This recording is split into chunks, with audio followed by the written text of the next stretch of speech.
My name is Philip Byther. I'm the curator for performing arts at the Walker Arts Center in Minneapolis. And with me today is the great choreographer, director, cultural figure, Bill T. Jones. This is a Gertrude Lippincott talking dance event, a series annually that we talk with leading forces in the world of dance and performance. And Bill, welcome. It's so nice to see you, at least digitally. Yes, yes. We've been This is seeing each our other for talk is many years. It has been, and I know it feels like it's only a matter of months, but it's so nice to sort of be with you digitally again. You know, we are very excited. The whole Twin Cities is excited, as is our colleagues at Northrop in 2 weeks from now, the coming of Afterwardsness, the work you created in the midst of dual pandemics at the Park Avenue Armory. It was commissioned by the Armory. And I would like to just begin with asking you to take us back to where you personally were and as artistic director of the Bill T. Jones Arnie Zane Dance Company at these moments of eruption, first in March 2020, and then on the day of May 25th, when Derek Chauvin murdered George Floyd on the corner of 38th and Chicago here in our own city of Minneapolis. And I wondered if you could talk about those moments and then how that led to how to even make a work during that time. Well, I will take up that invitation if in fact it's a challenge, because everything that around this work seemed so contingent, so provisional, that even the work itself, I say, was almost like a pièce de cassion. You know, we had closed shop on March 13th, working on Deep Blue Sea at MASS-MoCA, looking forward to going to the Armory. I believe it was going to be somewhere in April, maybe April. And suddenly the plug was pulled, like everywhere. And I was adrift. I was upset. I felt that gods were against me. I felt all sorts of things that artists feel when they don't get their way. And the Armory was, literally Deep Blue Sea. I had said, oh, I don't know why I'm making another work in this climate that's dominated by people who are old enough to be my children. And there's all sorts of questions that, what is there? I'm a formalist, but I don't want to make a formal work. I wanted to make something that was very personal, and I would be on stage. So that was why I was stomping my feet so much. And I felt that I had this opportunity pulled away. This was very curious, because we thought it was going to only be a 3-week shutdown, but it was longer than that. And somewhere along the way, we get a call from our partners at the Armory saying, well, by the way, our theater is empty. Our huge space is empty. And we're just reaching out to a few people and wondering if you want to do something low tech that would use the hall. Now, interestingly enough, I don't think any of us knew how complicated such an invitation is. Who can go into the hall? What is our status? Who is safe in being there? And they said it could be about anything I wanted it to be about. And of course, Janet Wong, my associate artistic director, a great mind, when we went on hiatus with the company, many of them are new young people to the company, she said it was an opportunity that they could actually get closer to me. So she pulled out videotapes of me dancing, things when I was working back in the 90s, late 90s. I'm working in the studio, and she gave them assignments to learn phrases. So the language of dance has always been the thing that has transcended the generation, the temperamental differences between me and an ever revolving group of young performers. But then suddenly there's now an invitation to make a piece. And I said bravely, well, if you give us 10 days in the Armory, we'll come up with a piece for you. Now, of course, no pressure, because everything was shut down, and it was going to be, I thought that they'd said no more than 200 people. I thought, oh my God, that huge room, 200 people. Okay, well, here's an opportunity.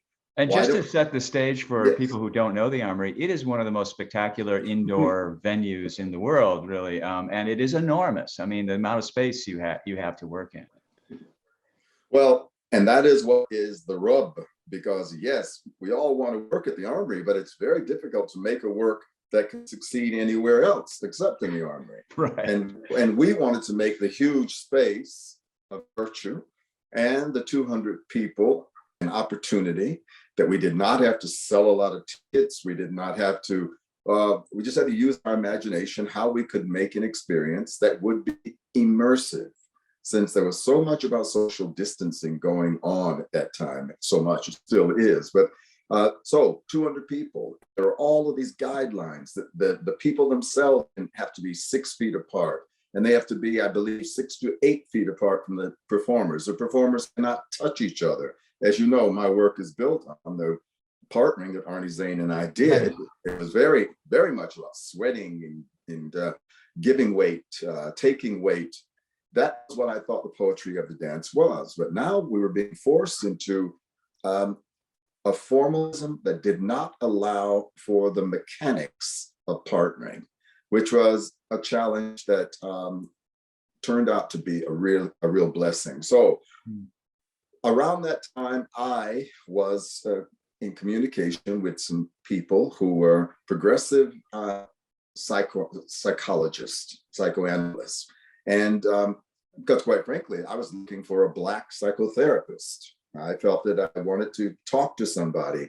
So they facilitated a conversation, but more than that, they offered me access to a magazine that, and I believe a TV podcast that was all about creative people and therapists in conversation. And in reading an article, someone casually used this term. They, as I say, they're people who are in the psychoanalytical profession.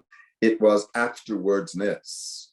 And I barely understood it, but the title was so awkward and so provocative that it sort of described how I felt we should have felt when the pandemic would lift and we'd be free again.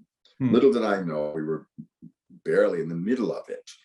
So I say that the title afterwardsness is aspirational. It is a state of mind that I dream about in being after it is all over. I think we're moving closer in that direction right now.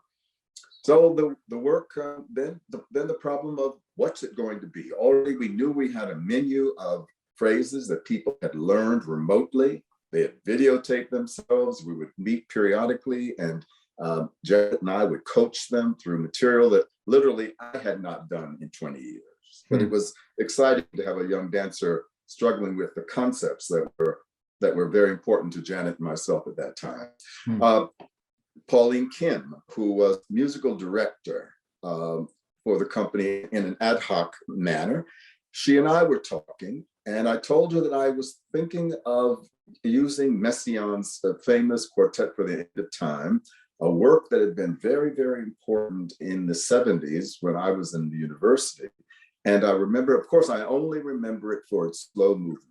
But not all movements are so elegiac, so tragic. As you, for your listeners, they might know that this piece of music was written at a prisoner of war camp and presented on a cold February day for about 300 people, inmates, or what do you call them, persons who were incarcerated at the prisoner of war camp, and the guards were the first audience. So it's poignant, and it's 1945, right? And I had heard it maybe in 1976, 78, and here it was now coming back again, saying to me, "Use me. Here's another opportunity to talk about something which is time-based, something that is about the problem of being alive, but we must go on." Pauline said, "Oh, I know that work. I know people who can play that work." That was great. And she said, "And by the way, I have a work of my own that I call Homage." This homage, she said, I'm not quite sure, I should get straight with Pauline. I believe that she had been to a memorial for George Floyd. And she either at that memorial or later by herself. She was improvising and is a virtuoso modernist violinist. She was improvising a composition. And when she saw the time was roughly 8:46. Huh. And that was spooky because because we've heard now different reports. I had heard that it was 8 minutes and 46 seconds, the death of Mr. Floyd under the knee of Mr. Chauvin. But I think it's now 9 minutes, we say, right? Yes. So, but it seemed like Providence speaking to us. Hmm. So her work at 8 minutes and 46 would be the center of this work that would be bookended by Messiaen's 1945 composition, and some of the dancers also. A young dancer was with me at the time. She's no longer there, but her work is Chanel Howard, was distanced with her family, Black woman in Atlanta. And as many young people do these days, they have the wherewithal to make music. So she made a piece called Nowhere to Go. It was about expressing, it's very plaintive and very beautiful, very soulful, about at once not being able to leave her physical home, but also in her life feeling that she had stopped. So that song joined Messiaen and Pauline Kim's work. There was a wonderful dancer and who is a burgeoning singer, actor, model. His name was Vincent Fraley. And Vincent and I had a conversation about trying to explore all of his various interests. He wants to be a model. He wants to be a director. He wants to be all these things, but he was a singer as well. Pulling it out of him was not so easy. And I would say, well, Vincent, I could just sing something. And what about folk music? Does he want to get away from beat-driven music of his era? So he was listening to Odetta. And he said, well, Bill, what about this? Do you know this singer, Odetta? Yes.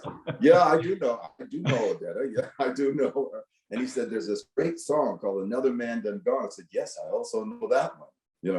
Odetta was a friend who I met through Maya Angelou, and Odetta has made the music for Still Here with Ken Frizzell. So it was a kind of a wonderful, innocent conversation that had a lot of information. So he had to grapple with singing a song about her African-American history.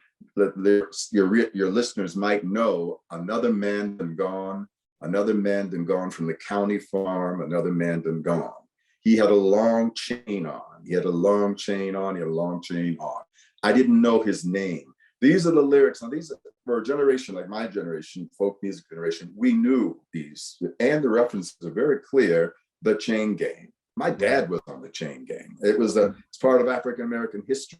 And what does it mean that ostensibly it is a woman's voice and she sees a man who is dragging his chain and who is who's running away, So this is a Black man who has escaped from the Chain Gang, and she actually takes him in. Now there's different versions of the song, but in the version that Vincent was singing, it is just reporting that we didn't know his name. They killed another man. Now hearing that was chilling at that moment. When I've heard Odetta sing it. And of course, we're thinking about lynching in the South, but now it had been updated in the most dramatic way. So in a work that was at once consigned to young athletic bodies doing abstraction, mind you, because I am interested in abstraction, doing abstraction, wearing masks in a large space that it threatens to engulf us, with an audience that's also wearing masks. No one dares breathe or touch each other. And this other tragedy comes in that is about a violation. So the work was actually making itself. You asked me what I was thinking. I was thinking the things I always think about, why artists make work. Often quoted as saying, art happens when something is being pushed against, even when you don't know it is there. It was an opportunity to do work at a time when no one was working and at a prestigious space. A lot of circumstances came together, some of them negative, but many of them ultimately positive, that allowed us to to do this work, and it resonated with people. Part of the charm, and initially, charm, if you want to call it that, was that the Armory was so by the book around COVID restrictions, which I assume that we are also, even though they've lightened up a bit at Northrop, but I'm assuming we will still have COVID protocols. The audience had to walk in military style. Right. They had to be brought in. The room was beautiful, very stark. The audience was brought in by ushers, and they had to go here, here, and here. And when the piece was over, they couldn't just chat. They had to move out in military formation. When I heard that the audience was being held, sitting in chairs, socially distanced out in the lobby, I said, this is the death of theater. Theater is where you go and you meet friends outside in the lobby, and then you come in and you have an experience. You go out and you talk about it. But here, it was like a dentist waiting room. The audience was quiet, taciturn. Many of them had not been out of their houses. They certainly had not been to a performance. And I thought, is this really going to fly? Then they were brought in, almost like inmates, told to sit like children. They watched this performance, and then they had to be marched out. But in a way, that was the poetry of afterwardsness. The question I have now is, as things begin to thaw, as we come to your town, that level of constraint that made a poetic meaning is being changed. One thing I do not want afterwards this to be, I don't want the affectation of the mask as being costume. I don't want the affectation of social distancing to be just another cool way of defining theater. It, like all the work that I'm doing right now, it's got to have an urgency and a connection. It's got to be beautiful. It's got to be expertly designed and performed, but does it connect? And I'm not saying, does it have to be political? The genius of this moment was that there was at once a pandemic that said that we were divided as people. We had to socially distance. I'd never even heard the term before COVID. And something happened with our discourse around social justice in America. Something that I thought was exhausted. It was exhausted in me. You realize that, well, and I was saying to a person of my age, an African-American man, we were joking about how the young were so exercised that they were out in the street marching. And I said, do they remember where "Burn, Baby, Burn, Disco Inferno"? That was literally a couple of years after the whole country was on fire. Right. Newark, "Burn, Baby, Burn" was not a disco song. Right. And I said, they will learn like we did. That it seems important, but it's not that important. Capitalism will absorb it all. But then there was something different in my dancers as well. First of all, when you looked at those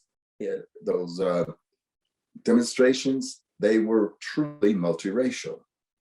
And it was coming in the midst of a pandemic that said we could not be together, but these young people were forcing this moment of social reckoning to be a moment of resistance to us having to socially distance. So it was different. And as a man of my generation, I had to learn something as well. So I don't know, when people say, what is the message of afterwardsness? I think the message of afterwardsness is be ready for change. Nothing is ever set. And there is no one narrative in the face of a social crisis. And there's always human beings who have to find a way to connect what they feel on the inside with what they are doing, how they're living. So that's the work that we're bringing to Northrop Auditorium, afterwardsness. And you didn't ask for that much, but that is the forensics of what it is. It's fantastic, Bill. I just checked off about half my questions, so you've covered. It's excellent.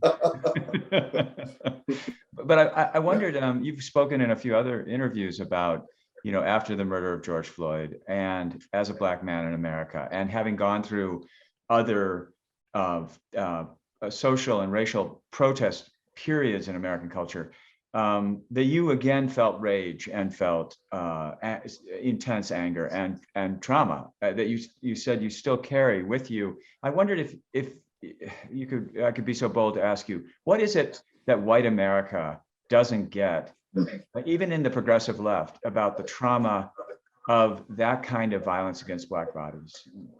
Well, thank you for framing it in that way, Philip. But I would have to remind you, I am famously irate.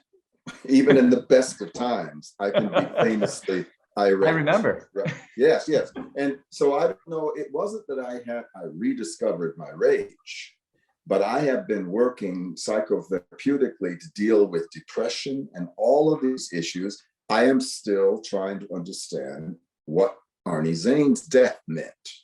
I'm still trying to understand what aging means in the body of a performer. All of these things, in a sense, Beckett makes one rage.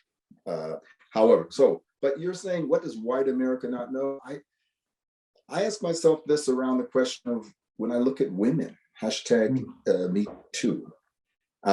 Yes, I'm a gay man, but I certainly have the privilege of being male, a cis male. So what don't I understand? What I don't understand is the humility necessary when white America there's certain humility necessary in recognizing the precincts of a certain person's oppression, and that even though I might long to be an ally, I can never live where they live.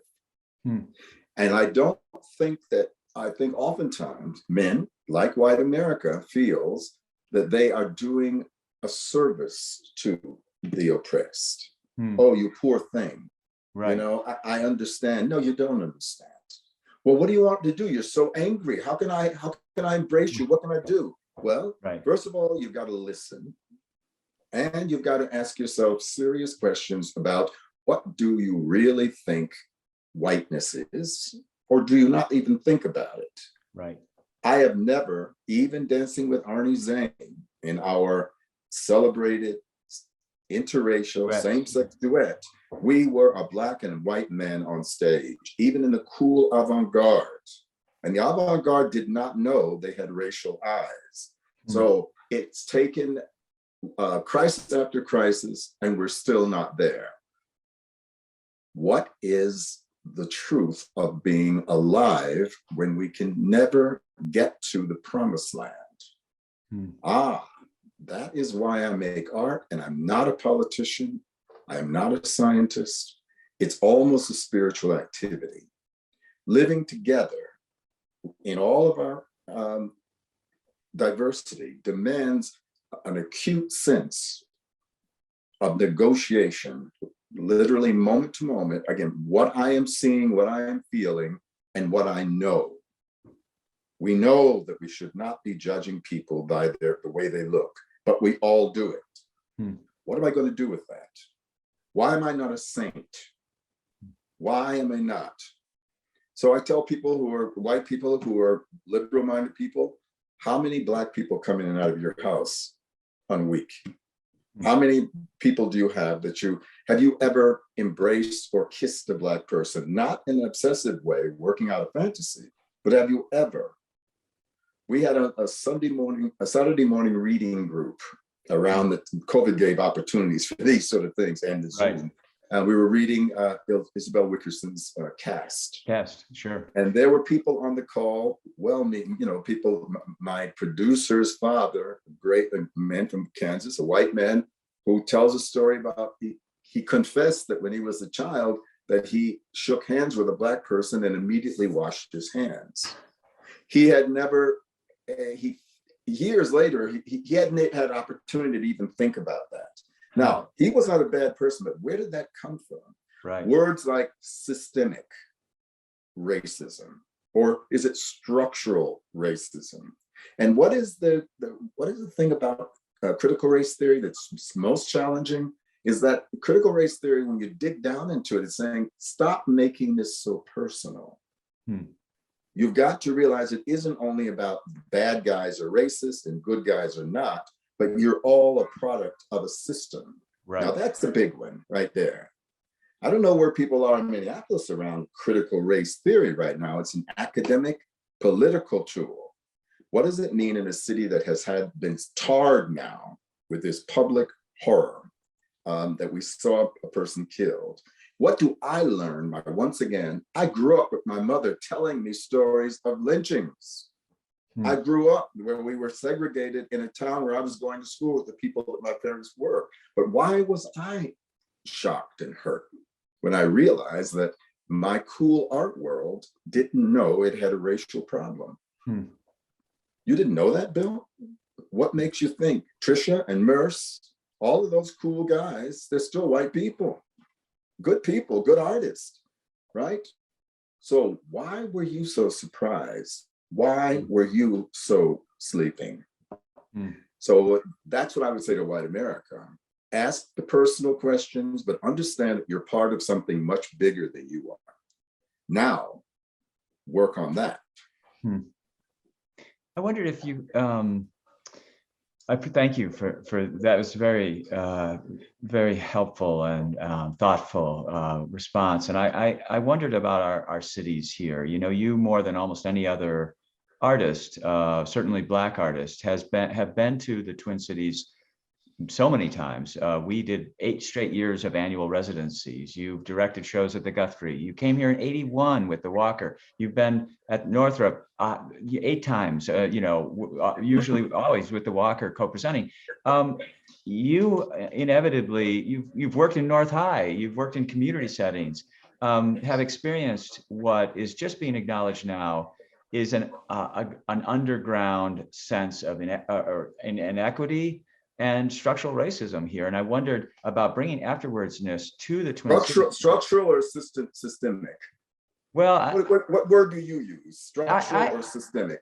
I guess I think of them as synonyms, really. Although I'm sure people smarter than I have a different take on each of those words.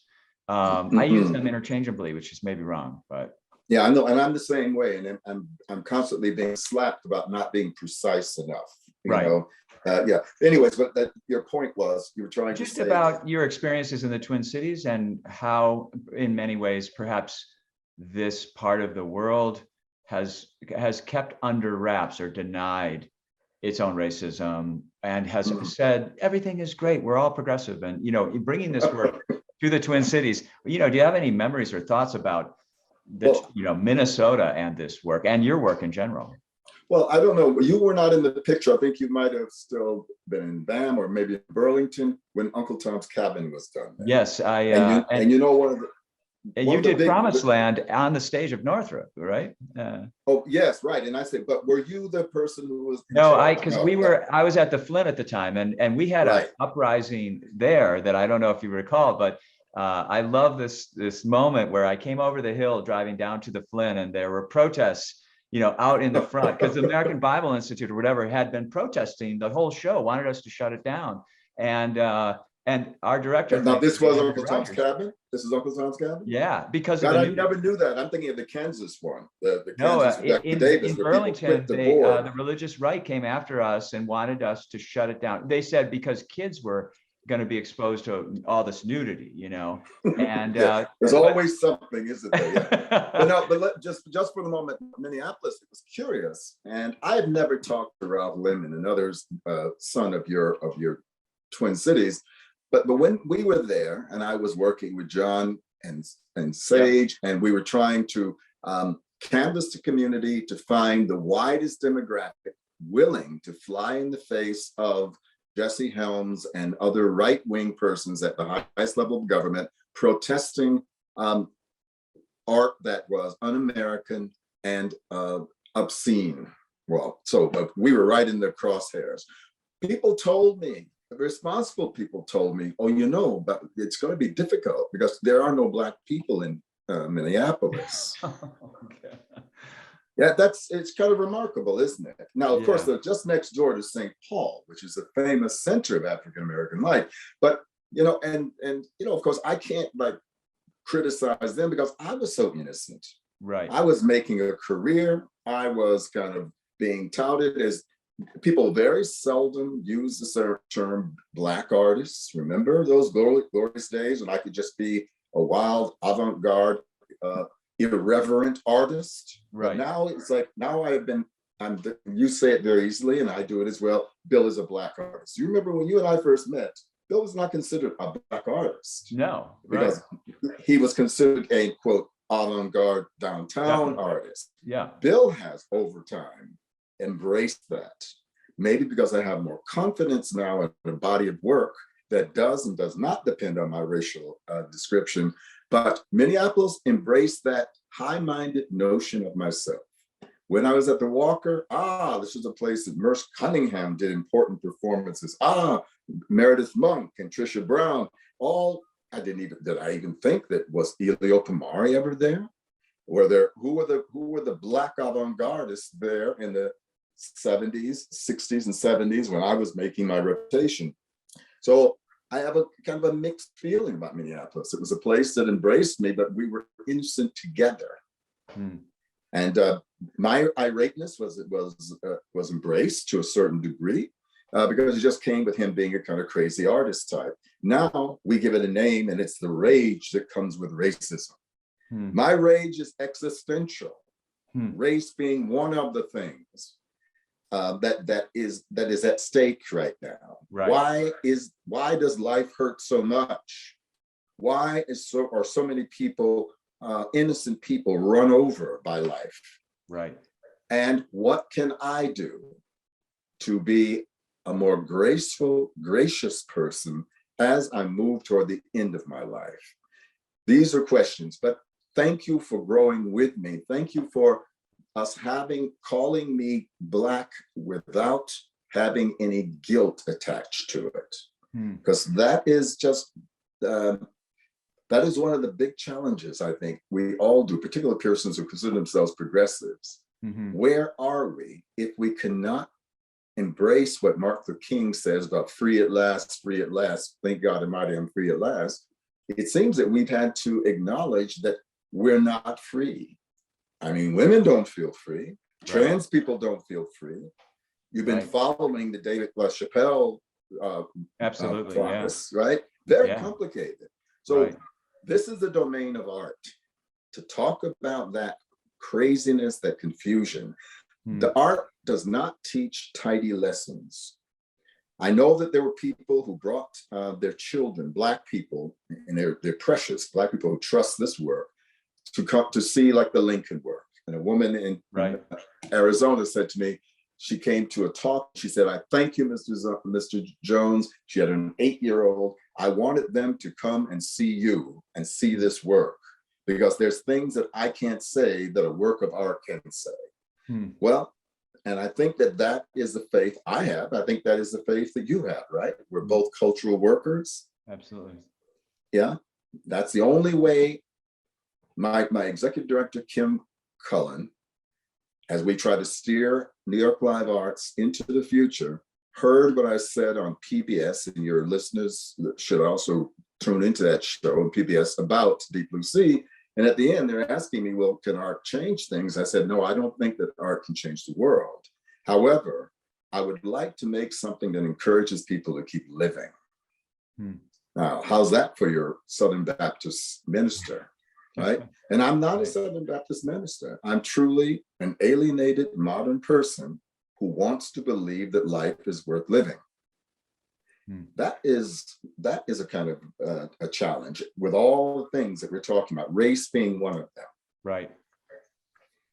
Do you find that the weight of carrying, much of what we've been talking about, but also over the years, you've, I think, increasingly been viewed as something of an oracle of a major cultural leader figure in our entire time in this country, on this planet.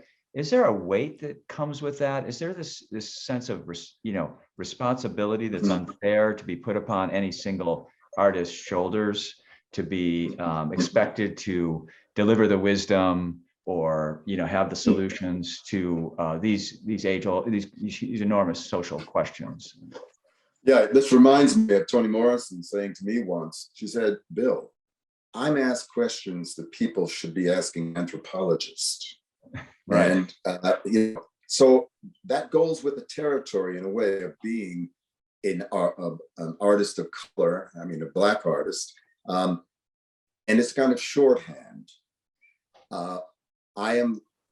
There's a great journalist up in, at least she was in Cleveland, and she wrote a book called "I Will Be Your Negro Tour Guide."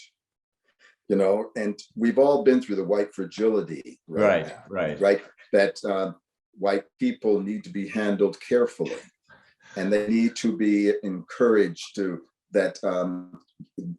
They're all right. I am not going to accuse you of being a racist, but what do I want from you in your role of ally? Right. That's a big one. That's a big one. So no, you're right. But you know what? I wonder in a way if let's take somebody like did Merce Cunningham feel that he had to represent modernism? Yeah. And or was he always in? Pardon? Or speak to social and political questions. No, he did not feel that. And that I always was upset with Merce about. Merce did not have to be a gay person. Right. He did not have to be a white person. He was this thing called an artistic genius. Now, the rest of us, to get into that category at all, there's a certain number of bona fides you have to present. Oh, you are an educated Black person. You are a strong, liberated woman artist. Right. And it makes us irate. It makes us irate. But with that has to come a generosity. And that is back to this question. I spoke to a bunch of students yesterday in our first outing, of afterwards. We went to Amherst. I just heard you. How did it go? Oh, I tell you, after the afternoon showing, which was all an open showing to students, I felt that I had seen the work in a way I had never seen it before. I was crying or shouting, as my mother would say. That was something beautiful about the stripped down nakedness. That's what modernism was supposed to be. There was no one point of view. This piece is not a proscenium work. Literally, this is a democratic work that demands that people accept their point of view, knowing that they cannot have everyone's point of view in that space. The dancers have to be on point. That is what, the Armory has a glamour to it and death. But when you're in a gymnasium, right, Amherst, and everyone's been up all night putting lights in and hanging curtains and so on, and then the dancers are doing their best. They're dancing there as they would dance at the White House. They were dancing there as they will dance stage at Northrop Auditorium. My life felt vindicated. This kind of strange art that doesn't make money. This strange art, 200 people only watching it. Right. How many resources go into that? Right. Do you feel guilty about that? So I'm thinking now we're coming to Minneapolis. How I want to reach out personally to George Floyd's family, invite them. Now, I want to think about that. I don't know what they even like this kind of art. Yeah. And they've been told that their loved one is a spirit infusing it. I want to do that. I could keep those worlds separate and let it be an artistic experience, but there's something about having a public that has different expectations of a social gathering come together. Deep Blue Sea ends with me inviting the audience down to the floor to talk. There's no bows in it, right? Right. Afterwards, this does not have official bows either. It's over, the dancers thank the audience for coming, and they leave. I am trying to find a work that does that age-old thing that we've been trying to do since I've been in artists, where life and art meet and diverge. And right now, it's a sweet spot for me right now. Yeah. I think, most of George Floyd's own family is in Texas. He moved up here in 2017, 18. He has circles of friends who we would love to have come see the performance. But Northrop and Walker have both split up responsibilities for 3 different community-based organizations each to invite. I got a donor to support tickets for people to come who might not otherwise be able to either think Yeah. about going to Northrop or afford. And so I think that will be important. I also hope that we can visit 38th in Chicago, which is a very sacred space right now. It's a very beautiful community kind of owned space, and there's a lot of tributes still there to George Floyd right outside of Cup Foods, and it's very moving to stop there and almost pay one's respects. But it's in South Minneapolis. But I was wondering if we could go back for a second to the creation of the work itself, how you and Janet and the dancers, I mean, in many ways, all the recipes of fantastic dance, dancers together, bodies together, all in one space, that energy, you were robbed of all of that. And then you had these segments of gestures from your earlier dances that the dancers learned in their living rooms or in their homes. How did you put that together into a cohesive whole, as a work? Right. Well, two things. Art happens when something is being pushed against. That's a favorite old truism of Bill T. Jones, which he borrowed, I believe, from Yeats. Yes. But then there's also the fact is that we are problem solvers. That's something that I believe that the Judson Church has given us, that the avant-garde of the 60s gave us, devising a solution to problems as opposed to preordained steps, what have you. And I think that that's what happened. I am graced with a brilliant, extremely tough, but very human woman like Janet Wong, who knows how to organize people's efforts. And weekly conversations with them when everyone was scattered, but coming together in Zoom just to talk about what was going on with them in the world and what did they think of this material they were learning. And then suddenly there is a piece being offered. Nothing clarifies the mind of certain artists like myself when there's an opportunity to make the work and get it up in front of people. You see a lot of this because you're one of the people that we look to. We're so vulnerable, aren't we? Right. You offer us that bone, we will do backflips to be able to do it. That's how it was done.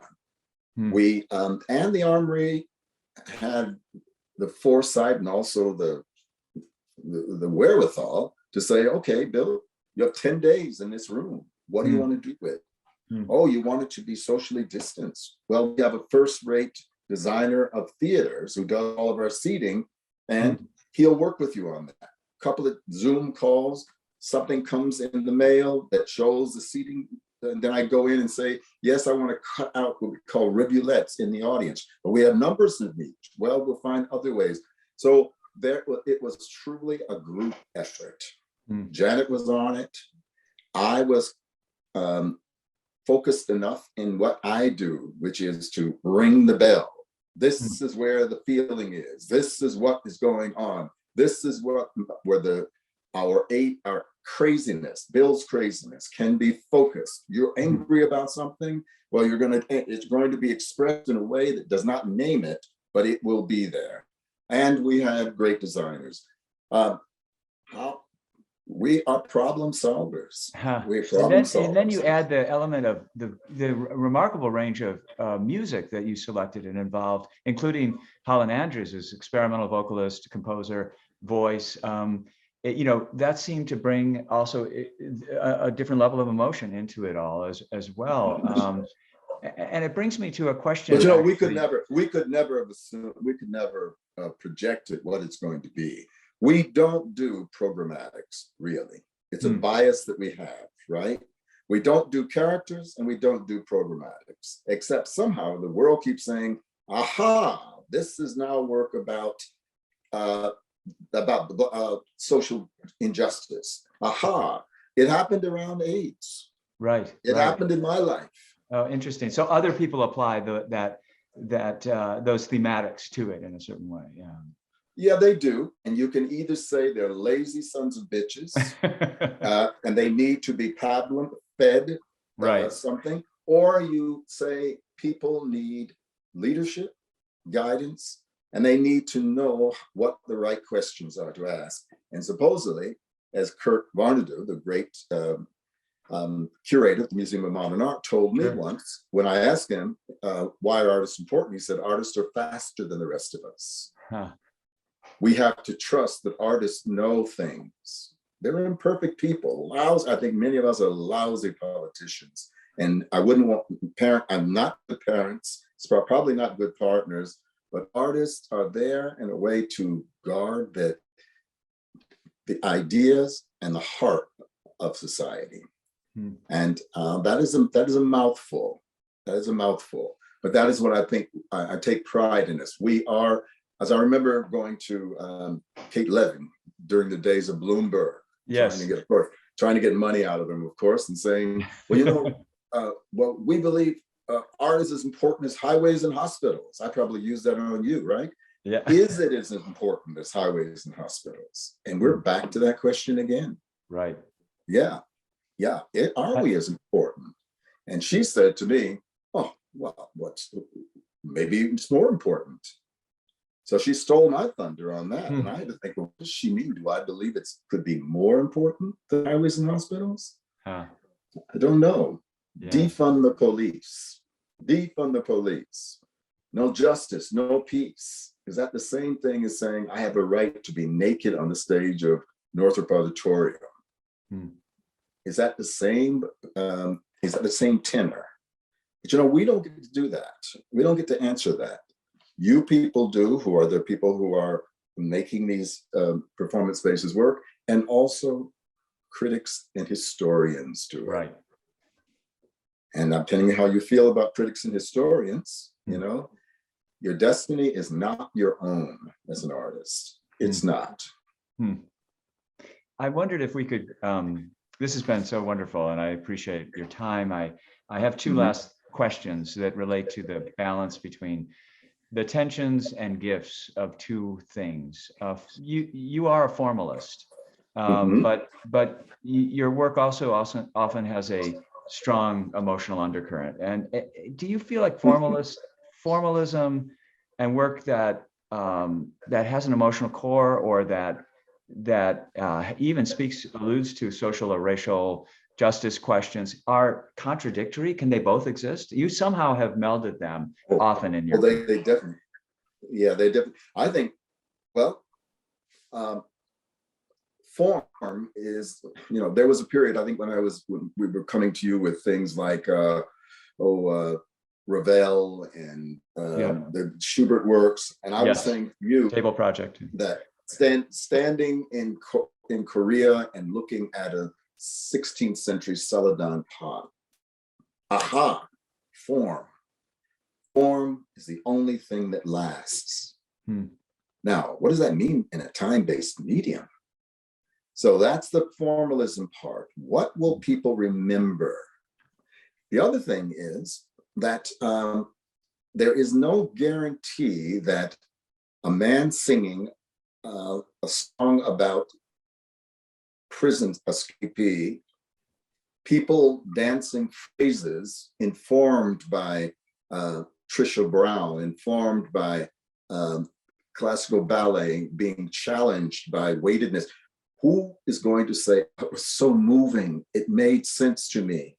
No, that happened in the mind of some observer. That's never what I said it was going to be.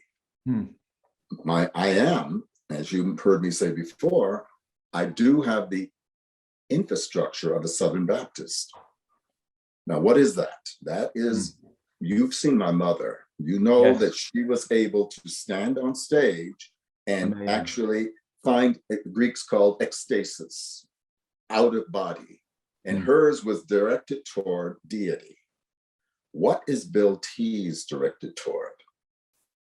Bill T is directed toward your heart, everybody there. And I oftentimes use Black music to do that. That's another whole discussion.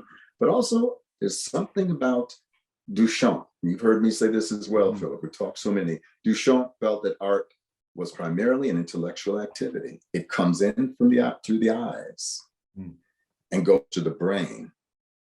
I say it comes in through the eyes. If it's really good, it goes to the brain and then it goes to the heart. When you listen to the music of Fela Kuti, your hips understand it before your head or your heart even does. Mm. Your ass and your hips are already moving. Mm. All those tricks are my toolbox. What can get people moving? Cheap tricks? No. Right. But what gets people to, why are they crying the other night? People were crying afterwards this ended. What is there about it? Messiaen works you, boy. And Messiaen works you. He understands tonal structure. He understands how one note after another can do what the Catholic Church described back, was it the 14th century? Certain chords were illegal because certain chords incited feeling in people. And the Catholic Church wanted to control what the feelings were. So Messiaen understands that. Musicians do. Can I do organized groups of people that do that? Yes and no. I usually need something else. First, I need brilliant performers. I need the right environment, and I need the right night. And the chemistry is just right. So I'm an alchemist who is constantly trying to rethink the formula. But thank you. You've given me such direct questions, and I am doing that thing that I do, which is I smudge. I go here, and then I contradict and go here. If that's abuse too. This is what an artist should always have the freedom to do. I'm not a politician, right? That's right. Yeah. And in fact, I'll leave with one last point of tension, and that is tension and gifts, I think, and that is generational. You know, you've been gone through waves of culture wars. But there's the coming generation, your dancers' generation, have radical upending ideas about how we can improve our society. How do you balance? Where do you find the tension as an older creator working with younger makers and with young people in general? And then where do the gifts that come from that young energy, that young rage? Well, I do know that there was a few years ago, and I don't know what, maybe it was the Iraq going to the war, and the dancers who were, as far as I could see, apolitical, were going out after rehearsals to join demonstrations against the war, I believe. And I remember coming in and saying to them, well, you know, my generation, we had civil rights, we had the Vietnam War, we had assassinations, but all these things. I said, what's at stake for you guys? And I remember one of my dancers, Tolly Jackson, said, well, we are the end of the world. And it was a moment I had to be humble, because no matter what we said about banning the bomb and so on, I don't think that we could see so clearly that there was the chance that this world that we know and love could not be there. This is what they have been born into. Now, it breaks my heart that my young Black relatives cannot understand why they should vote. They don't understand it. Do you know our people died to be able to vote? Well, it's all the same. Is white people it doesn't matter. It doesn't matter. Now that attitude, which is the attitude of the youth, is extremely frustrating. They have every right to it, but it is tragic for me. Yeah, no, you got to show up. No, I don't have to do anything except stay Black and die, says Billie Holiday, right? Well, yes, you do have to. Prove it to me, Bill, that you have to. Does Bill T have to make another work? Does Bill T have to care about anything? No, he does not. And that is where it's a question of a spiritual engagement in the world. Not someone's God telling you you're a sinner, but why? How do you earn your food? And if you have children, you son of a bitch. How dare you have children if you don't believe in the world? How's that? Enough preaching? That is excellent. Well, Bill, this has been, again, such a pleasure. I think we've done 3 or 4 talks. All of them are on YouTube. So we have a 30-year history of these conversations. But you know, just in speaking of these notions of tensions and gifts, I'd like to publicly thank you for the courage that you've shown time and again, diving headfirst into tensions of our time with acuity and boldness, and when needed, audacity. And Also, thank you for the generosity that you've shown, in your gifts over decades and bestowed on all of us as viewers of your Mhm. work. I want to thank Northrop for their co-sponsorship over many, many years, Kristen Bogdan in particular. But really, most of all, I want to thank you for your time and all you've given us over these years. And thank you, Philip, as well. And love to the city of Minneapolis. Come to see Afterwardsness. We are really excited about the piece. We can't wait to have you here in less than 2 weeks. So, All thank the you, Bill. best.